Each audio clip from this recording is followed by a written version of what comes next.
Matapos na makidnap ang isang itim na lalaki na ginawang alipin sa loob ng 12 na taon at sa panahon na ito kailangan nitong tiisin ang labis na pagpapahirap araw-araw at lahat sila ay tinuturing na parang hayop.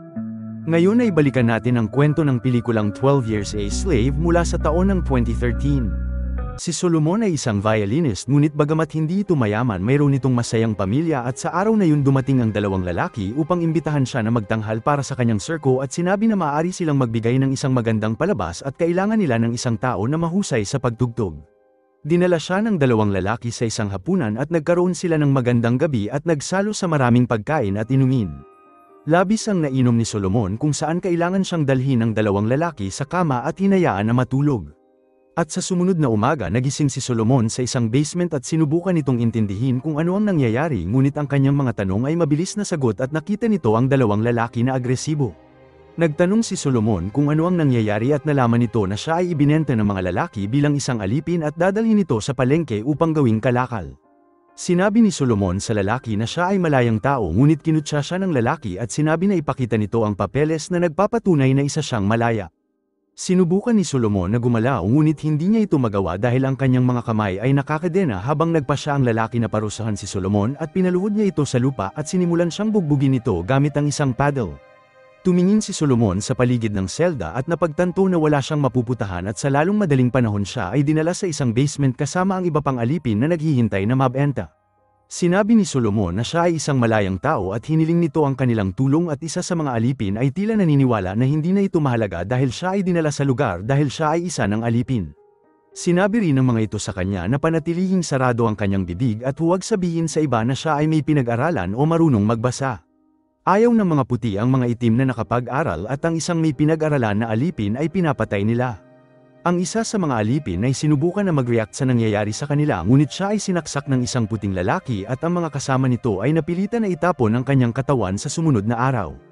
Ang iba pang alipin ay dinala sa palengke sa pamamagitan ng barko at ang ilan sa kanila ay trinato na parang hayop. Naghintay si Solomon sa linya kasama ang iba pang alipin at sa mga oras na yon isang puting merchant ang lumapit sa kanila at ginulo nito ang mga bagay-bagay gayunpaman sinampal nito si Solomon at sinabi na ang kanyang bagong pangalan ay Plat. Ang mga alipin ay dinala sa isang silid kung saan ang puting lalaki ay nakikipag-usap sa isang mamimili na si Ford at binili nito si Ford kasama ang iba pang alipin at balak din itong bumili ng isang babae ngunit nais nito kasama rin ang kanyang mga anak na bilhin upang makasama niya ang mga ito. Gayunpaman ang presyo ay masyadong mahal at hindi sila kayang bilhin ni Ford kaya binili lamang nito ang babae at sa malupit na mundong ito kailangan iwan ng isang ina ang kanyang mga anak. At sa bukid naghahanap si Ford ng isang paraan upang ilipat ang balsa sa tubig at tumulong si Plat sa kanya at naglakbay ito sa ilog. Gusto ni Ford na gantimpalahan si Plat at dahil alam niyang marunong itong tumugtog ng violin binigyan niya ito ng isa bilang regalo. At naging sanhi ito upang magalit ang janitor ng bukid kay Plat sa pagkamit ng pabor ni Ford. At sa sumunod na umaga pinuntahan nito si Plat dahil nagagalit ito sa kanya at sinira nito ang kanyang trabaho at sinubukan siyang bugbugin ngunit kinuha ni Plat ang kanyang latigo at pinatumba ito sa lupa at sinimulan niya itong bugbugin ngunit naging isang malaking problema ito sa kanya.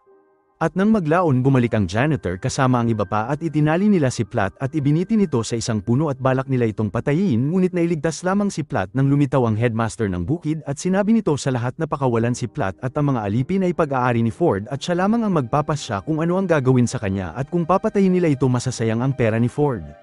Hinayaan ng lalaki si Plat na nakabitin sa puno at kailangan nitong balansihin ang kanyang paa upang mapanatili nitong buhay ang kanyang sarili.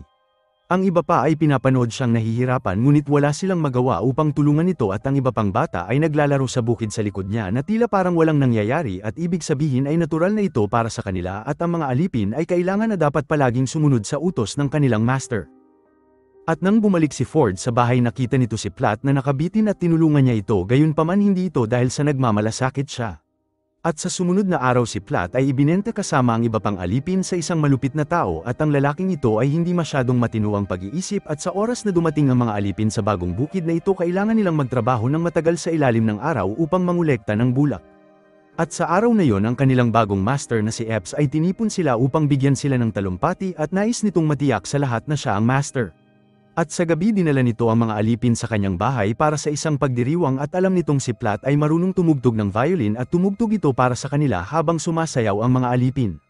Si Epps ay may pagnanasa sa isang itim na dalaga at gusto niya ito at mayroon din siyang maruming relasyon sa dalaga at nagagawa nito ang lahat ng nais niya.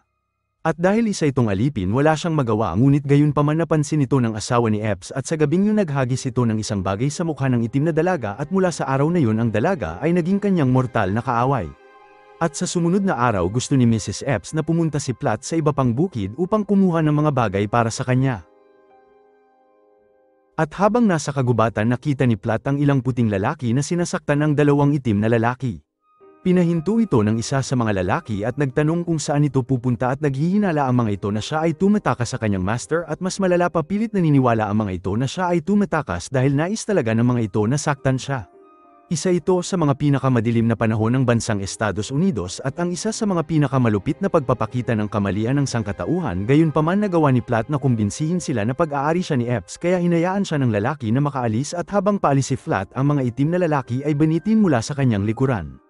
At sa gabing yun ang itim na dalaga ay nagpunta kay Platt na labis na sugatan at nagmakaawa ito na tapusin na ang kanyang buhay dahil hindi na nito matanggap ang sakit ng sitwasyon gayunpaman nagalit si Platt sa kanya at tingin nito na isa itong brutal na kasalanan na hindi dapat gawin ng isang tao.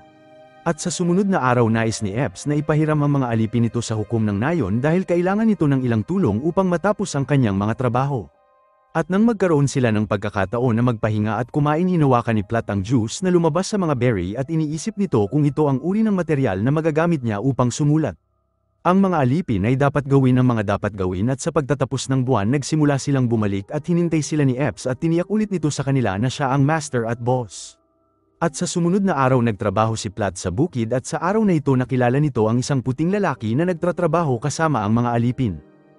Ang lalaking ito ay hindi isang alipin ngunit kailangan itong magtrabaho sa bukid upang kumita ng pera.